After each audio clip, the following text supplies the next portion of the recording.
Bonjour tout le monde.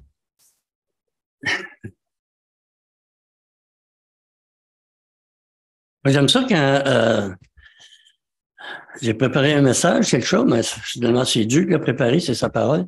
Et puis les chants tournent autour de ça, puis on ne sait pas parler. C'est le fun, hein? Moi, ça me bénit abondamment. Euh, on est le premier, non, oui, c'est ça, au début de l'année 2023.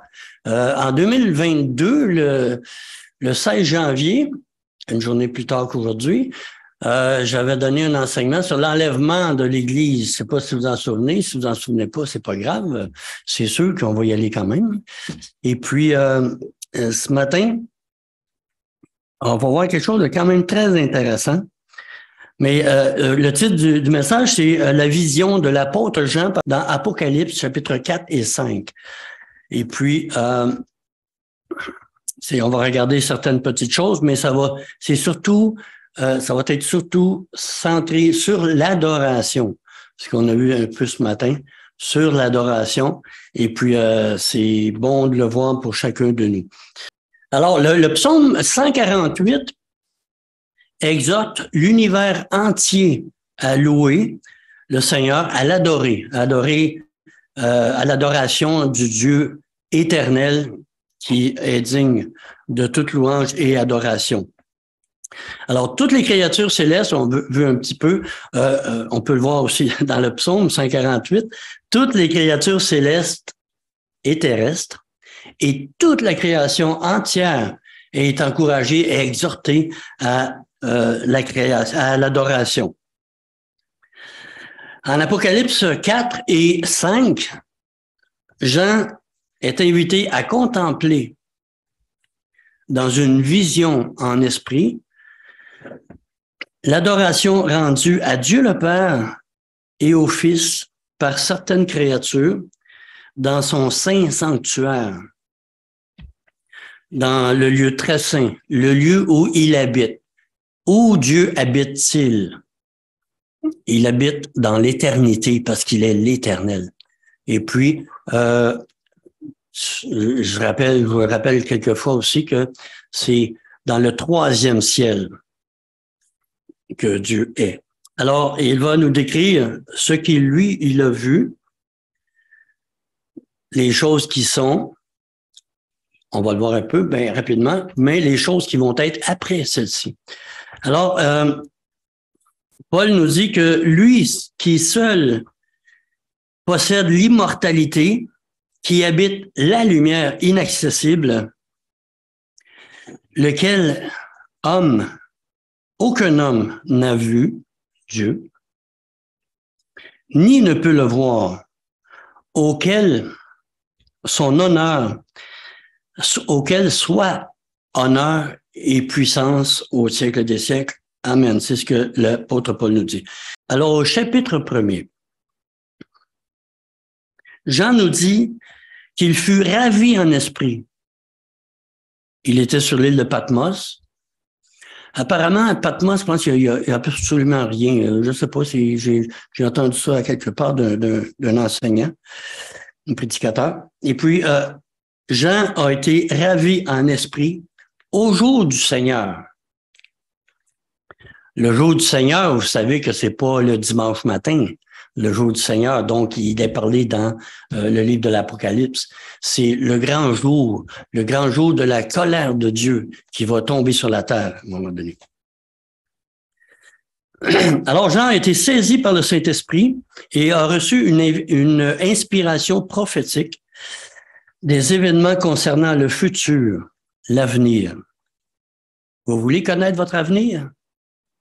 Il y a des gens qui payent cher, des menteurs, pour savoir leur avenir proche, mais notre avenir à nous, vous voulez la savoir, c'est quoi? On va la voir tantôt. Alors, l'avenir qui est devant les hommes, c'est soit le ciel contemplant la gloire de Dieu et le règne sur terre pour les croyants en Jésus-Christ, le Seigneur, ou connaître la colère de ce même Dieu sur terre avant le retour en gloire de Jésus-Christ et ensuite la seconde mort. Quel est votre avenir? Vous êtes où là-dedans? Avez-vous pris position? Vous choisissez votre avenir.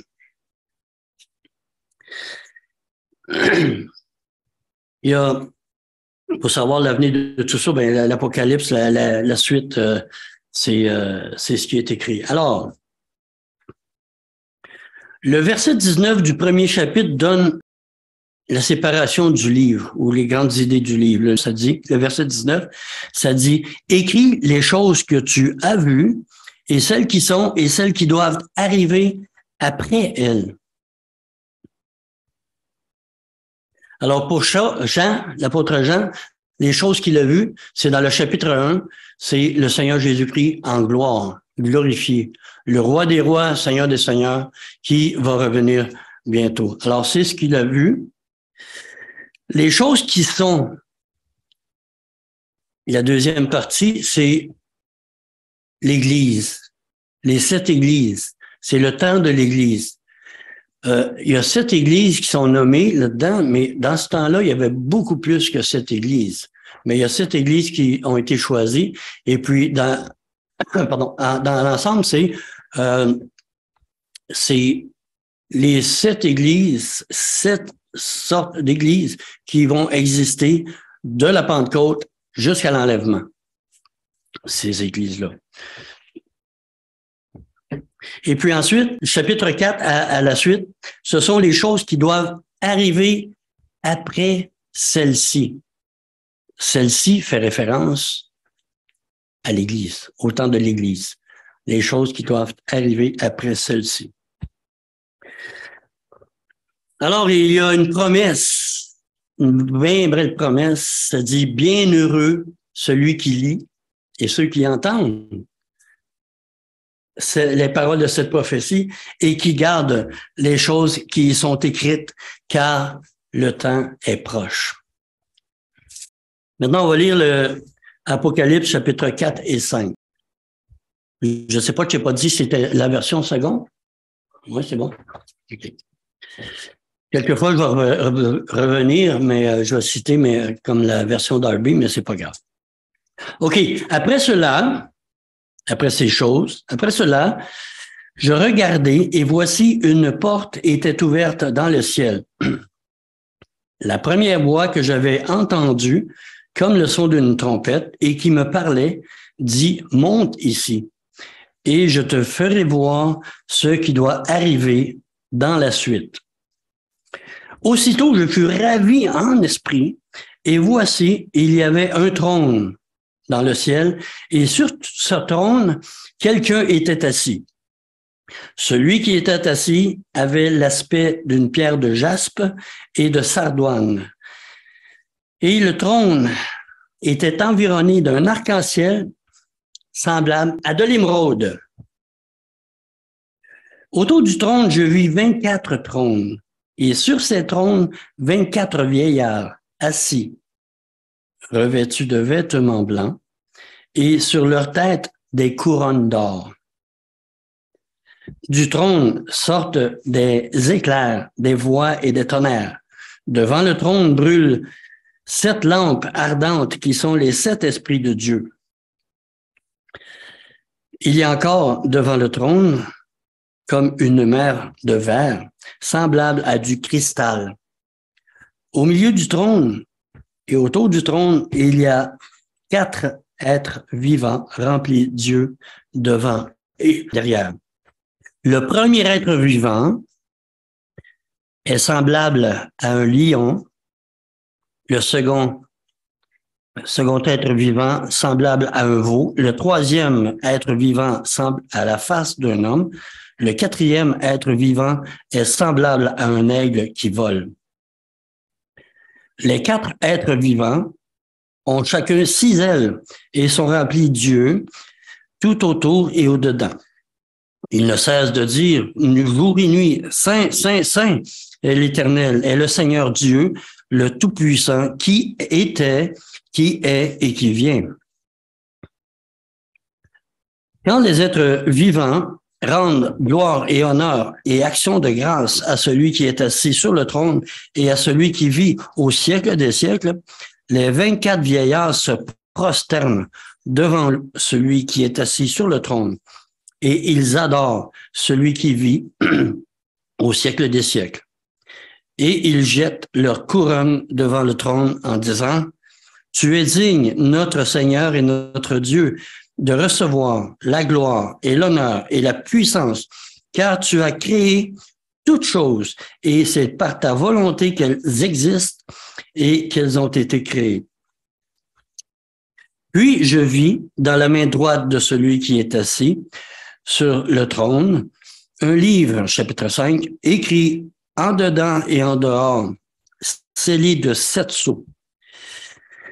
Et je vis un ange puissant qui criait d'une voix forte, « Qui est digne d'ouvrir le livre et d'en rompre les sceaux? » Et personne dans le ciel, ni sur la terre, ni sous la terre, ne put le lire et ni le regarder. Et je pleurai beaucoup de ce que personne ne fut trouvé digne d'ouvrir le livre et de le regarder. Et l'un des vieillards me dit, « Ne pleure pas. Voici le lion de la tribu de Juda, le rejeton de David, a vaincu pour ouvrir le livre et ses 7 sceaux. » Et je vis au milieu du trône et des 4 êtres vivants et au milieu des vieillards un agneau qui était là comme immolé. Il avait 7 cornes et 7 yeux, qui sont les 7 esprits de Dieu envoyés par toute la terre. Il vint, il prit le livre de la main droite de celui qui est assis sur le trône, et quand il eut pris le livre, les 4 êtres vivants et les 24 vieillards se prosternèrent devant l'agneau, tenant chacun une harpe et des coupes d'or remplies de parfums, qui sont les prières des saints. Et ils chantaient un cantique nouveau en disant, « Tu es digne de prendre le livre et d'en ouvrir les sceaux, car tu as été immolé et tu as racheté pour Dieu, par ton sang, des hommes de toute tribu, de toute langue, de tout peuple et de toute nation. Et tu as fait d'eux un royaume et des sacrificateurs pour notre Dieu, et ils régneront sur la terre. » Je regardai, j'entendis la voix de beaucoup d'anges autour du trône, et des êtres vivants, et des vieillards, et leur nombre était des myriades et des milliers de milliers. Ils disaient d'une voix forte, « L'agneau qui a été immolé est digne de recevoir la puissance, la richesse, la gloire, la force, l'honneur. La gloire et la louange.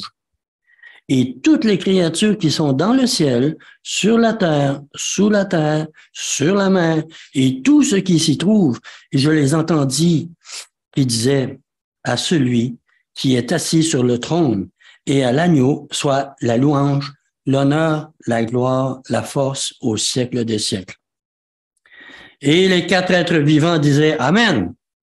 Et les vieillards se prosternèrent et adorèrent. Hein? Imaginez. Jean était, ça dit pas qu'il est monté littéralement, physiquement, mais il était emmené, il s'est saisi par l'esprit, puis il a vu cette vision-là, la vision dans le lieu très saint où personne ne pouvait entrer, personne ne peut entrer dans la présence même de Dieu et vivre. Alors, il a été emmené là, en esprit, et il a vu toutes ces choses-là. Ça devait être un spectacle extraordinaire.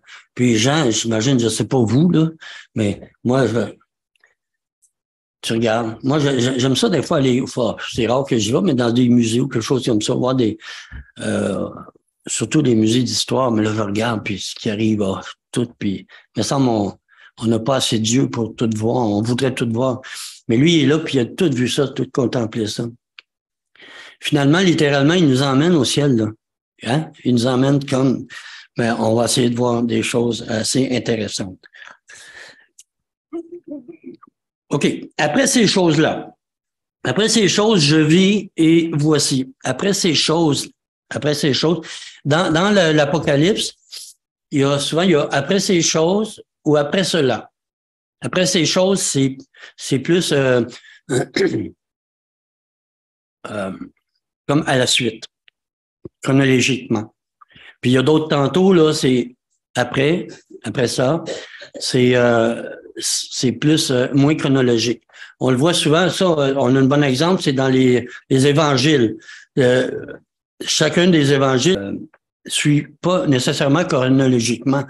Pour ça qu'il y a 4 évangiles, parce que là, ça renvoie, là, on peut revenir dans quel temps ils sont, puis tout ça, etc. Mais c'est pas nécessairement chronologique à la suite, à partir du chapitre 6. Mais 4 et 5, c'est chronologique après que les choses qui sont, c'est-à-dire après l'Église, si vous voulez, après l'enlèvement.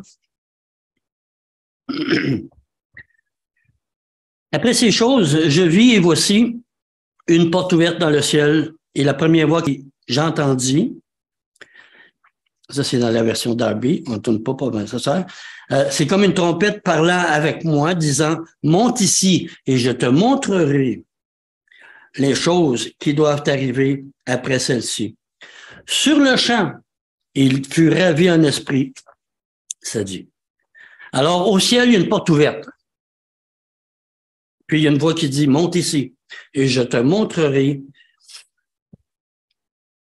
ces paroles. Non, OK, je te montrerai qu'est-ce qui va y arriver par la suite. Ça, théologiquement, il y a deux pensées qui sont, bon, il y en a qui croient que c'est un cri pour faire monter l'Église, l'enlèvement. D'autres disent non, c'est pas ça. Mais je penche pour la deuxième. C'est-à-dire, c'est pas le cri pour l'enlèvement de l'Église. On va voir tantôt.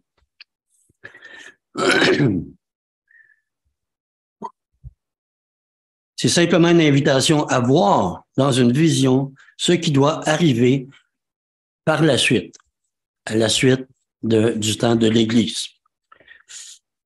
Maintenant, Jean a vu quoi dans la vision?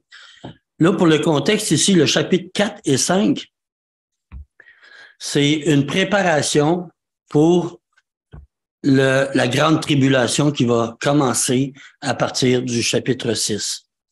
Le livre que le Seigneur prend des mains de celui qui est assis, c'est un rouleau, parce que dans ce temps-là, c'était des rouleaux, c'est pas des livres comme aujourd'hui. C'est un rouleau qui a des 7 sceaux. Vous allez voir plus tard dans la suite, dans l'Apocalypse. Et puis, à chaque fois qu'il brise un sceau, il y a quelque chose qui arrive sur la planète. Jean, il a vu quoi? Ça, c'est le contexte. C'est la préparation du jugement des 7 rouleaux. Verset 2b, à partir du verset 2. Et voici, il y avait un trône dans le ciel, et sur ce trône quelqu'un était assis. Celui qui était assis avait l'aspect d'une pierre de jaspe et de sardoine. Et le trône était environné d'un arc-en-ciel semblable à de l'émeraude. Il y a un trône, il y a quelqu'un qui est assis, celui qui est assis, il y a l'aspect de jaspe. Jaspe, apparemment, il y a 2 sortes de jaspe. Il y en a un qui est opaque, l'autre qui est comme transparent, qui est plus, c'est plus vers comme le diamant. C'est Dieu, ça. La splendeur de Dieu. Et puis, le sardoine, il y a quelqu'un qui l'a traduit par du rubis. Un rubis, une pierre précieuse. Quelle couleur c'est le rubis? Pourquoi c'est rouge? Dieu est sage, en tout cas. OK. Fait que, il y a quelqu'un d'assis. Mais maintenant, le trône. Le trône, c'est pas simplement un meuble pour mettre dans le lieu très saint. C'est un trône. Mais le trône symbolise la souveraineté et l'autorité de Dieu. C'est ce que ça symbolise. Puis, c'est, comme je dis tantôt, c'est une préparation pour le trône, pour le jugement le jugement qui va tomber sur la terre, le jour de la colère de Dieu, le jour du Seigneur. Donc, c'est le trône du jugement aussi. Puis, c'est celui de la colère de Dieu, de l'agneau, qui sera dans la grande tribulation.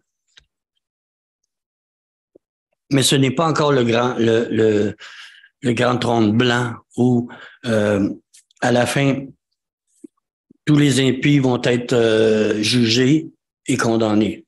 Ça, c'est plus tard. C'est plus tard à la fin. Maintenant, c'est la préparation du grand jugement de la grande tribulation qui va tomber sur la planète. Qu'est-ce qu'il y a autour du trône? Versets 3 et 4, 3b et 4. Bon, le trône était environné d'un arc-en-ciel semblable à de l'émeraude. Autour du trône, je vis 24 trônes, moins glorieux que celui qui était au centre. Et sur ces 24 trônes, 24 vieillards assis, revêtus de vêtements blancs et sur leur tête des couronnes d'or. On va prendre un petit moment pour regarder c'est qui ces gens-là. Est-ce que c'est des gens?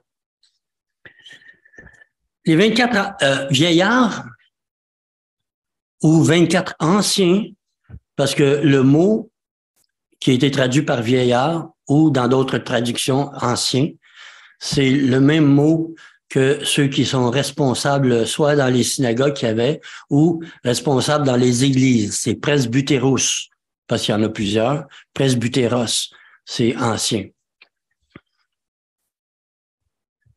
Alors, qu'est-ce que ça dit d'autre? Certains pensent que ce sont des anges. D'autres pensent aussi qu'il s'agit de 12 patriarches puis les 12 apôtres. 12 et 12, 24. D'autres pensent aussi que c'est les martyrs de la grande tribulation. On va essayer de découvrir, avec des indices qui sont là dans le question écrit, qui sont ceux qui sont assis sur ces 24 trônes.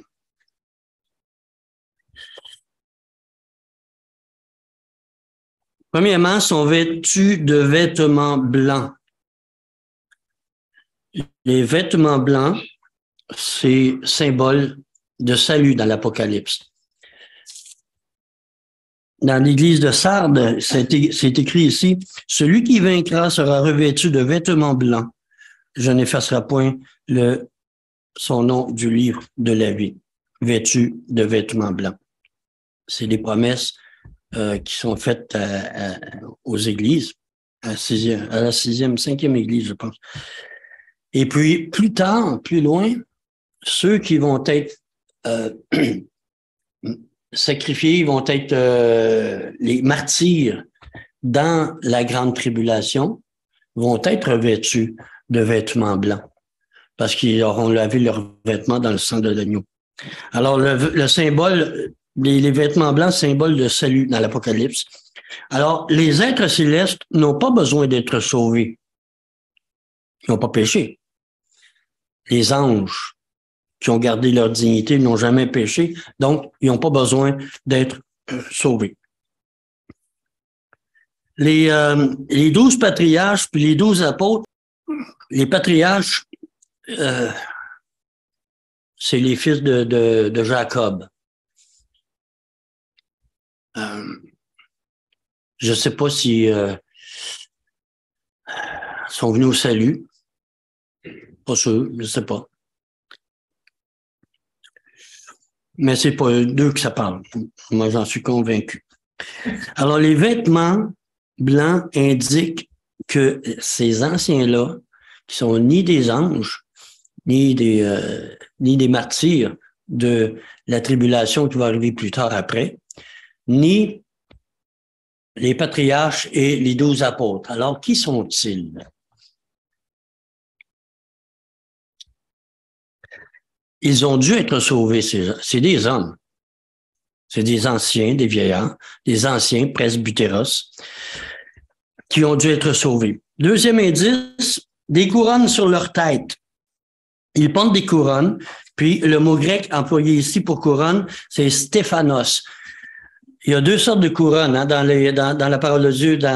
Il y a diadème et couronne, ou diadème, je pense que c'est diadéma, je ne sais pas, puis Stéphanos en grec. Diadème, c'est ceux qui sont vraiment dignes, comme le Seigneur Jésus-Christ a un diadème sur sa tête. Et puis les autres, ce sont ceux qui ont vaincu. Comme dans le temps des Olympiques. Autrefois, là, quand le vainqueur avait quoi? Un Stéphanos. C'était comme une petite couronne, je ne sais pas si c'était en feuille de laurier ou si c'est devenu d'autres choses après, mais c'était ça un peu. Alors, c'est des Stéphanos qui sont portés par ceux qui remportent des victoires.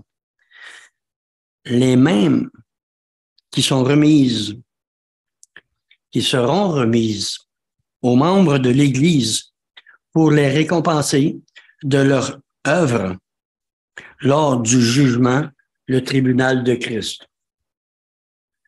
Parce qu'il y a un tribunal, le tribunal de Christ, c'est pour les croyants. C'est pas pour tout le monde.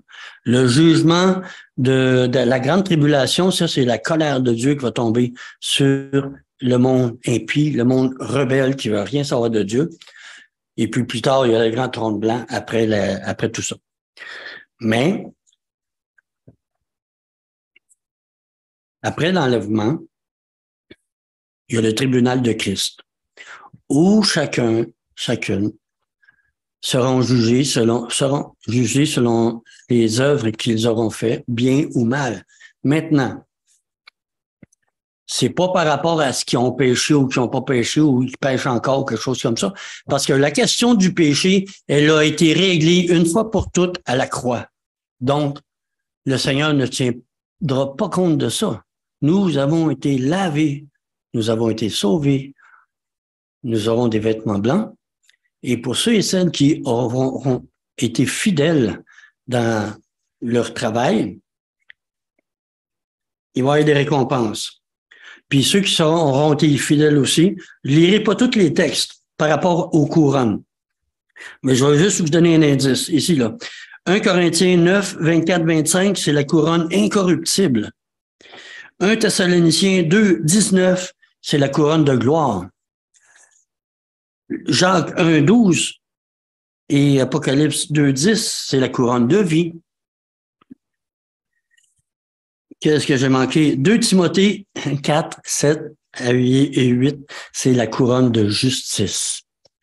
Dieu, l'apôtre Paul il a dit, cette couronne-là, elle m'est réservée, entre autres choses. Alors, il y a Jacques et il y a Paul qui parle de couronne. Il y a Pierre aussi qui dit la couronne incorruptible de gloire. Alors ça, c'est des couronnes qui seront remises à ceux qui auront aimé son avènement. Ça dit dans les Écritures. Faites-vous partie de ceux-là? Allez-vous aimer son avènement? Bon. Ensuite, troisième indice, c'est le mot n'est jamais utilisé pour décrire des anges ou des êtres angéliques. Ancien, presbytéros, est utilisé pour désigner, comme je l'ai dit tantôt, des personnes ayant une certaine autorité, soit dans une synagogue, soit dans une église.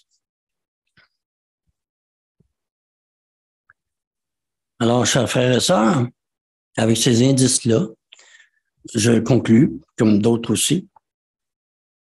Voigtenbaum conclut ça aussi, que c'est l'Église qui est là. Imaginez, c'est l'Église. Parce que Jean n'a pas été appelé monter ici pour l'enlèvement. Il a monté en esprit, il a vu que l'Église avait déjà été enlevée. Ces choses, c'est qu'est-ce qui va se passer après celle-ci, c'est-à-dire après le temps de l'Église. L'Église, elle est là. Mais pourquoi 24? Je vais juste lire un petit passage dans un Chronique 24. Pourquoi 24? Pourtant, l'Église, on est beaucoup plus que ça. Hein? Mm-hmm. 1 Chronique, chapitre 24. Alors, voici les classes des fils d'Aaron. Les fils d'Aaron, Aaron, vous vous souvenez, c'était le grand sacrificateur que Dieu a choisi. Et puis, ses fils sont d'autres sacrificateurs. Alors, il parle de sacrificateurs aussi. Puis, vous vous souvenez, j'ai lu tantôt dans le verset chapitre 5 que Jésus-Christ a fait de nous un royaume et des sacrificateurs pour Dieu son Père. Jésus-Christ, il est qui, lui? Il est le grand souverain sacrificateur et il a fait de nous un royaume de sacrificateurs. Alors, voici les classes des fils d'Aaron. Fils d'Aaron, Nadab, Abihu, Éléazar et Ithamar. Ces 4 fils proches. Nadab et Abihu moururent avant leur père, sans avoir de fils. Éléazar et Ithamar remplirent les fonctions du sacerdoce à la suite d'Aaron. Maintenant, le contexte ici, c'est que quand le temple va être bâti ou est en train de se faire bâtir, il va avoir besoin de sacrificateurs, puis des Lévites, puis des chantres et tout ça, là. Mais David, lui, commence à planifier tout ça. David divisa les fils d'Aaron en les classant pour le service qu'ils avaient à faire. Tsadok appartenait aux descendants d'Éléazar et Abimelech, aux descendants d'Ithamar.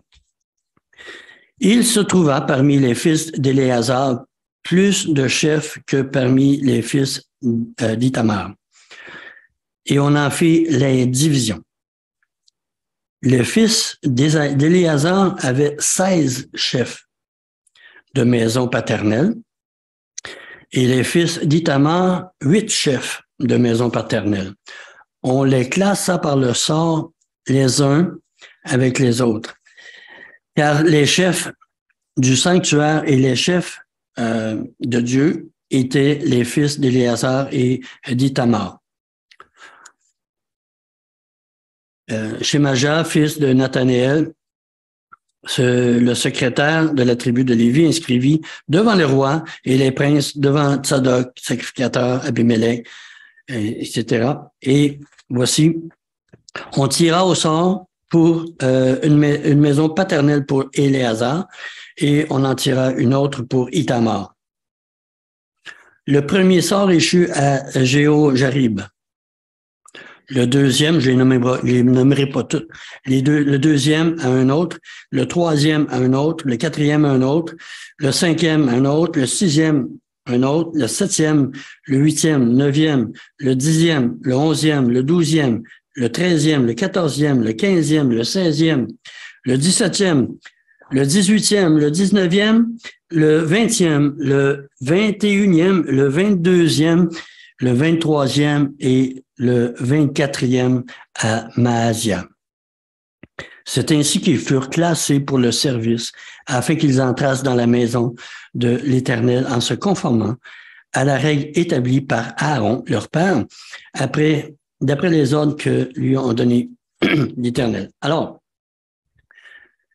dans l'Apocalypse, il y a d'après Fructodement, il y a 500 ou 550 références à l'Ancien Testament. Pas versets tirés de l'Ancien Testament, mais idées ou des choses comme ça. Alors, lui conclut que les 24, ils sont comme les 24 sacrificateurs chefs de famille qui, eux, représentaient beaucoup plus que ça. Il conclut que les 24 anciens ici représentent l'Église. Est-ce que c'est un petit peu comme ça. Mais c'est ça. Alors, la référence que lui probablement que c'est ça. Parce qu'il n'y a pas d'autres 24 à quelque part. Mais il y a 24. Puis, ça a beaucoup de sens parce que Aaron, c'était le grand souverain sacrificateur, puis les autres, c'était des sacrificateurs de sa descendance. Et Jésus, lui, pour nous, on va le voir plus tard, c'est notre grand souverain sacrificateur, puis c'est comme j'ai dit tantôt, qu'il a fait de nous un royaume et des sacrificateurs pour Dieu son Père. Alors, pour ce petit bout-là, en conclusion, les 24 vieillards, les 24 presbytéros sont... Serge, j'en ai un presbytéros. Luc, Fernand, Romaric et moi, des presbytéros, des responsables.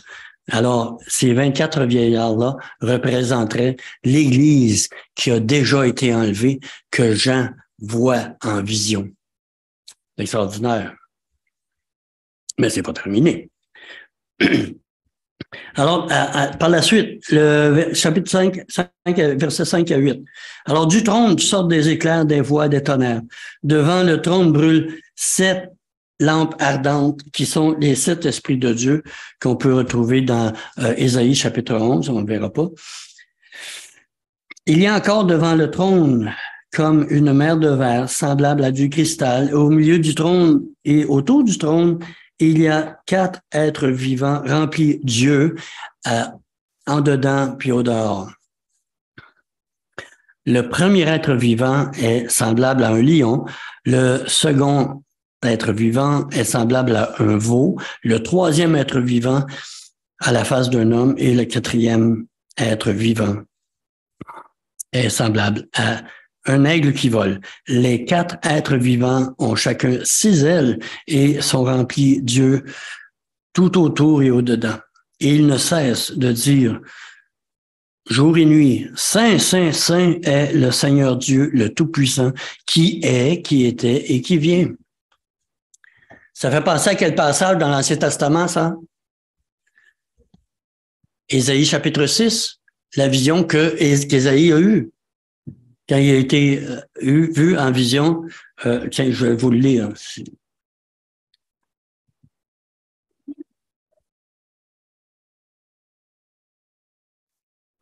Au temps du roi Osias. Je n'ai pas prévu de vous le lire, mais je vais le faire quand même pour être certain. Alors, dans les... ça fait partie des certaines références à l'Ancien Testament qu'on retrouve beaucoup dans l'Apocalypse. L'année de la mort du roi Osias, je vis le Seigneur assis sur un trône très élevé et le pan de sa robe remplissait le temple. Ça, c'est le lieu très saint. Ça, c'est le même endroit que Jean a été enlevé, que vu en vision. Des séraphins se tenaient au-dessus de lui. Ils avaient chacun 6 ailes, 2 dont ils se servaient pour couvrir leur face, pour couvrir leurs pieds, et 2 qui se servaient pour voler. Ils crièrent l'un à l'autre, ils disaient, Saint, Saint, Saint est l'Éternel, le roi des armées. Toute la terre est remplie de sa gloire. On aurait eu peur d'être là, regardez bien. Les portes furent ébranlées dans leur fondement par la voix qui retentissait de ces anges-là, de ces chérubins, et la maison était remplie de fumée. Dans une autre version, ça dit « à la voix d'un », tout tremblait, ça se fait partout. Et puis, on les retrouve ici, c'est les mêmes. C'est les mêmes. Sauf qu'il y a d'autres choses de rajouter. C'est-à-dire que ils sont remplis d'yeux, bon, dedans, devant et derrière, partout. Et puis, le premier être vivant est semblable à un lion. C'est significatif, ça. C'est le deuxième semblable à un veau. Le troisième être vivant à la face d'un homme. Le quatrième être vivant est semblable à un aigle. Il y en a qui peut-être trouvent pas ça vraiment, mais une fois j'ai donné un enseignement sur le tabernacle et puis il était toujours 4 choses, 4 tapis, 4 couleurs, 4 c'est ça. Et puis dans le Dieu est sage, hein, c'est incroyable. Dieu a mis dans la Bible, on a 4 évangiles. Le premier évangile, parle du roi. Jésus, le roi. Mais le lion, c'est quoi? Le lion, c'est le roi de la jungle, apparemment. Le deuxième évangile, c'est l'évangile de Marc. Puis, c'est le serviteur. Le veau ou le bœuf sert au service. C'est comparé comme ça un petit peu. Le troisième évangile parle du Fils de l'homme. Hein? Il y a un visage d'homme. C'est juste pour nous rappeler. Puis le quatrième évangile, c'est l'évangile du Fils de Dieu qui vient du ciel. Ici, le quatrième être vivant est semblable à l'aigle, à un aigle qui vole. Ça parle du ciel, ça aussi. Alors, c'est juste une petite image de ce que... Mais maintenant, qu'est-ce qu'ils font, ces êtres vivants-là? Mettons, là, on est ici dans la salle, là, et puis, nuit et jour, au jour et nuit, ils ne cessent de crier l'un à l'autre. Saint, Saint, Saint est le Seigneur, l'Éternel des armées. L'autre répond en même temps. Puis l'autre répond, l'autre bord, l'autre répond. C'est comme, souvenez, c'est quand ça a sorti les quadraphoniques dans les automobiles. Avant, c'était comme, tu ouvrais la radio, puis c'était mono. Puis c'est devenu stéréo. Puis ensuite, quadraphonique, c'est t'entendais partout, même dans la maison. Je sais pas, moi, j'ai pas de, comment on appelle ça, système de son à la télé, là? Cinéma maison, est-ce que ça ressemble peut-être probablement à ça, hein, quadraphonique? Je sais pas, j'en ai pas. Un mono, ma TV. Mais c'est ça, imaginez, là, puis à chaque fois qu'il dit ça, jour et nuit, constamment, Saint, Saint, Saint, parce que le Seigneur est digne, Saint, Saint, Saint, l'Éternel des armées, puis tout shake là sur ses fondements, comme Ésaïe a vu. Lui. Alors, Saint, Saint, Saint est le Seigneur Dieu, le Tout-Puissant, qui, écoutez, c'est bon, parce que qui est, qui était et qui vient. Plus tard, ça dit, je me souviens plus ou à quel endroit dans l'Apocalypse, ça dit qu'il donne gloire au Seigneur, mais il dit celui qui était et qui est. Parce que là, il va être venu. Fait qu'ils rajouteront pas et qui vient. Si vous lisez l'Apocalypse, vous allez regardez ça. Ça va être intéressant. Alors, ensuite, verset 9 à 11. Alors, qui sont les autres adorateurs? Parce que ceux-là, c'est des adorateurs. Ils adorent, ils proclament la sainteté de Dieu. Alors, les autres adorateurs, c'est quand les êtres vivants rendent gloire et honneur et action de grâce à celui qui est assis sur le trône et à celui qui vit au siècle des siècles, les 24 vieillards ou anciens se prosternent devant celui qui est assis sur le trône et ils adorent celui qui vit au siècle des siècles et ils jettent leur couronne devant le trône en disant, tu es digne, notre Seigneur et notre Dieu, de recevoir la gloire et l'honneur et la puissance, car tu as créé toutes choses et c'est par ta volonté qu'elles existent et qu'elles ont été créées.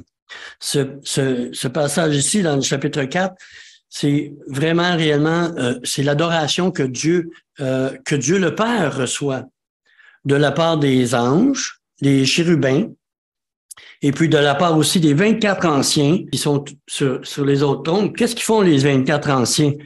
Alors, ils se prosternent devant lui, devant celui qui est assis sur le trône. Et ils adorent. On a beaucoup à apprendre de ce ministère d'adoration qui est au ciel. Déjà, qu'on va participer aussi à un moment donné. Et ils jettent leur couronne devant le trône. Moi, quand j'étais jeune chrétien, puis j'étais encore bien jeune là, quand même, là, et puis je crois fermement, c'est comme ça, que lorsque nous, on recevrons la couronne, une couronne pour, comme j'ai dit tantôt, la couronne de vie, de Stéphanos, de justice, la couronne incorruptible de gloire, et l'autre couronne, c'est la couronne de vie.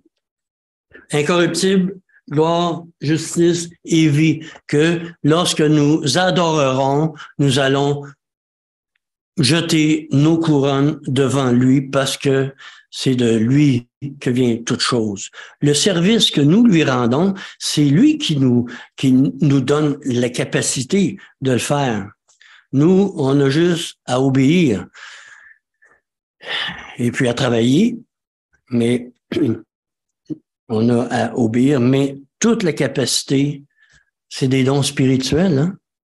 Tous ces dons-là nous sont donnés par lui.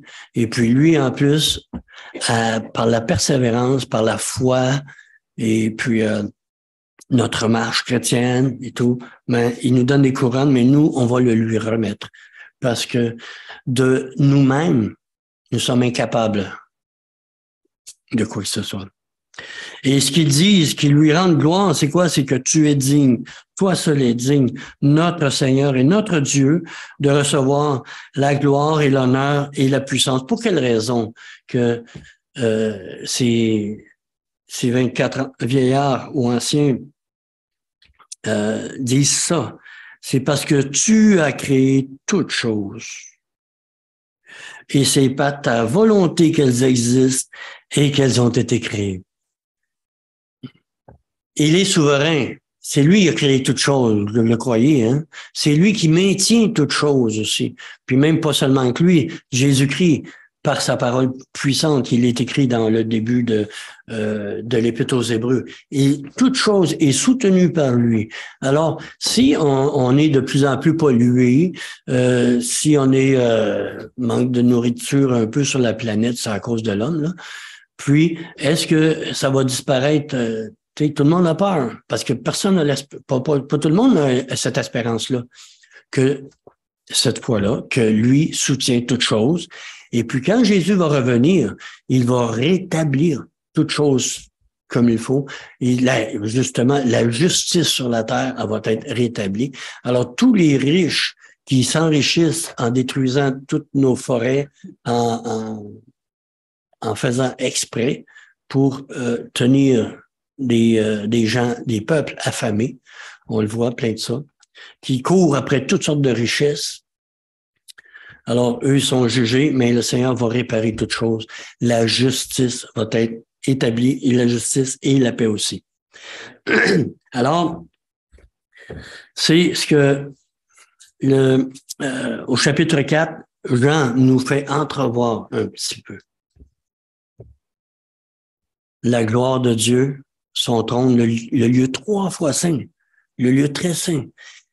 Les anciens qui sont là, ils ont été sauvés, ils ont été rachetés, ils sont dans des corps. Ils nous représentent, ils représentent l'Église entière qui va avoir reçu des vêtements blancs et des couronnes, mais entre autres choses aussi, on va être transformé à son image, c'est-à-dire dans un corps glorieux, incorruptible. Parce que dans notre corps corruptible, on ne peut pas voir Dieu et vivre. On serait détruit. Maintenant, c'est réglé, l'enlèvement est là, les saints sont assis autour du trône. Et puis, parce que il est écrit à quelque part que l'Église doit juger, hein? Est-ce qu'il va juger les anges ou le monde aussi? Les anges déchus. Les anges déchus. Alors, c'est l'agneau. L'agneau, l'image qui est donnée ici de l'agneau, c'est de celui qui va prendre le rouleau du livre, les jugements, les 7 sceaux. Il va prendre de la main droite de celui qui est assis sur le trône de Dieu le Père. C'est le Fils. C'est Dieu le Fils. C'est le Seigneur Jésus-Christ, qui est vu de 2 façons. C'est le rejeton de David.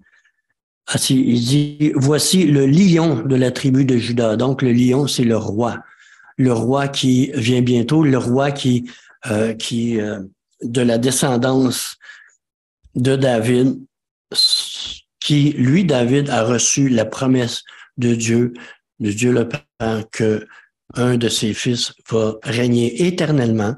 Il va régner sur le peuple d'Israël et puis sur le monde entier. Pardon. Alors, c'est le roi. Jésus, c'est le roi ici. Alors, il a vaincu. Comment il a vaincu? Il s'est donné. Il s'est fait agneau de Dieu avant d'être roi, avant d'être le lion de la tribu de Juda. Alors, quand il lui prit le livre, l'agneau qui a été immolé. Quand il eut pris le livre au verset 8, il dit, les 4 êtres vivants et les 24 vieillards se prosternèrent devant l'agneau, tenant chacun une harpe et des coupes d'or remplies de parfums qui sont les prières des saints. Et ils chantaient un cantique nouveau qu'on va apprendre dans le ciel, dans la présence de Dieu, dans le lieu très saint, on va l'apprendre. Qu'est-ce qu'il chantait? Il dit, tu es digne. Tu es digne de prendre le livre et d'en ouvrir les sceaux, car tu as été immolé et que tu as racheté pour Dieu par ton sang des hommes de toute tribu, de toute langue, de tout peuple et de toute nation.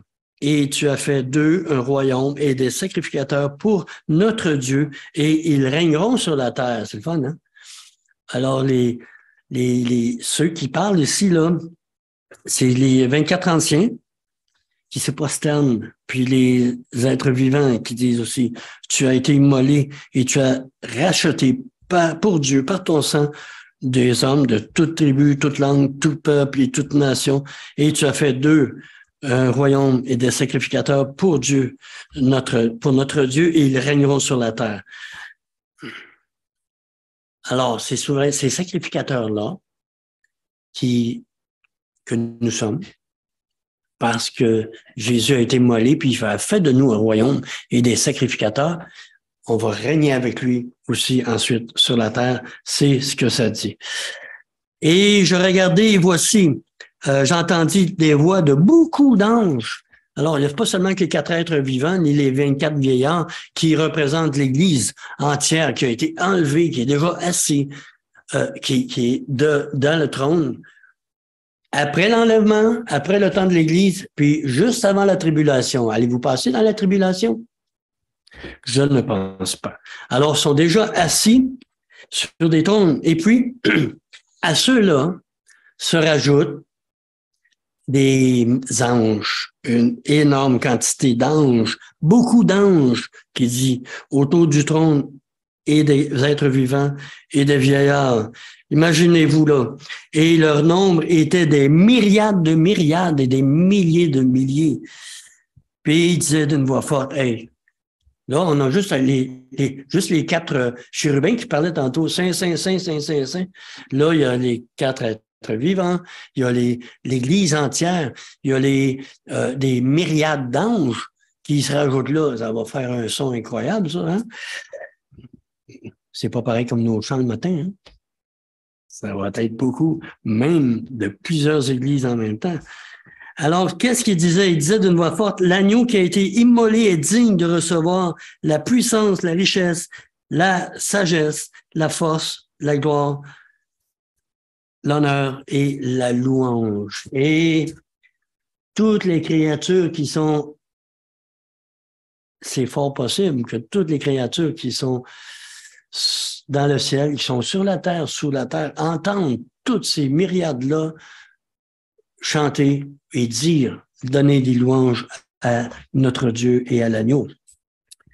Et eux aussi, ils sont rajoutés, vous savez, Philippiens 2:11, tout genou fléchira devant le Seigneur Jésus. À celui qui est assis sur le trône et à l'agneau, soit la louange, l'honneur, la gloire, la force au siècle des siècles.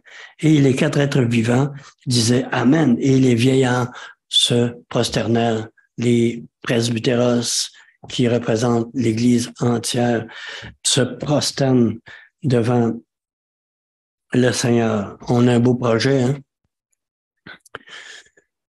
On va commencer à l'adorer. Lui seul est digne. Tout l'univers. Le psaume 148. Les cieux, dans les cieux, les anges et toute leur armée.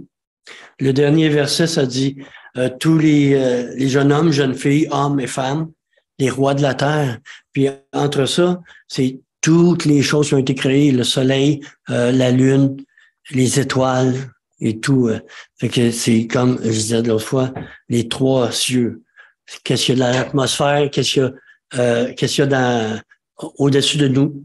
Qu'est-ce qu'il y a dans l'espace, dans le cosmos? Et puis le troisième ciel, c'est là où Dieu habite, qui est l'éternité. Personne n'est allé là. Juste quelques-uns dans les Écritures en vision. Alors, je vais arrêter ici.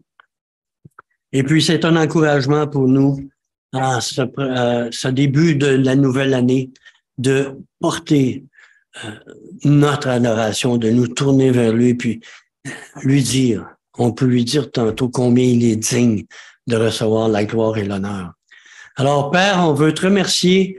Merci pour ta parole, cette parole qui est véritable et qui est vraie, la parole et la vision que tu as donnée à l'apôtre Jean qui nous la transmet maintenant, qu'on a vu un peu ce matin. C'est un temps glorieux qui attend ton Église, qui va se tenir devant toi, dans ta présence, dans le lieu très saint, pendant que la grande tribulation va avoir lieu, ta colère va tomber sur la planète ici, sur le monde entier. Et puis, c'est aussi l'autre espérance, c'est que Jésus revient après, faire le ménage, rétablir la paix et la justice. Et il est écrit aussi que nous venons aussi, pendant 1000 ans, régner avec lui, jusqu'à un temps où il y aura le grand trône blanc, mais il y a aussi la Jérusalem céleste, la nouvelle terre, le nouveau ciel, dans lequel nous habiterons éternellement. C'est une glorieuse promesse. Merci pour ta parole. Merci pour ta sagesse, Seigneur, pour de nous révéler toutes ces choses. Merci pour ta bonté envers nous, de nous le dire avant que ça arrive, nous rassurer, nous donner cette espérance de choisir Jésus-Christ, le seul Sauveur, et d'être avec lui pour toujours. Nous te rendons gloire et honneur, Père, Fils et Saint-Esprit, de nous avoir révélé ces choses-là. Gloire à toi. Merci beaucoup. Amen.